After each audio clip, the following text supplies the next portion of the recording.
ఆయన అనుభవం ఈ రోజున 2024 ఆంధ్రప్రదేశ్కి ఎన్డీఏ కూటమి తరపు నుంచి ముఖ్యమంత్రి అభ్యర్థిగా శ్రీ నారా చంద్రబాబు నాయుడు గారి పేరుని జనసేన పార్టీ పక్షాన నుంచి మేము బలపరుస్తున్నాం.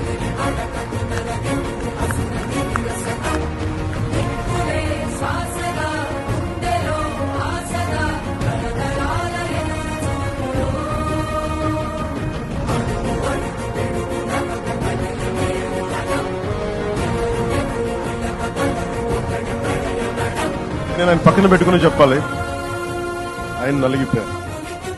జైల్లో చూశాను ఆయన పాపం భువనేశ్వర్ గారి బాధను చూశాను. నేను అనుకున్నాను, అమ్మ మీరు కన్నీళ్లు పెట్టకండి, మంచి రోజులు వస్తాయని చెప్పిన మంచి రోజులు వచ్చింది. వారికి మనస్ఫూర్తిగా వారికి నా హృదయపూర్వక శుభాకాంక్షలు. మీరు అద్భుతమైన పాలన ఇవ్వాలి అందరికీ మనస్ఫూర్తిగా మీకు నేను తెలియజేసుకున్నాను సార్.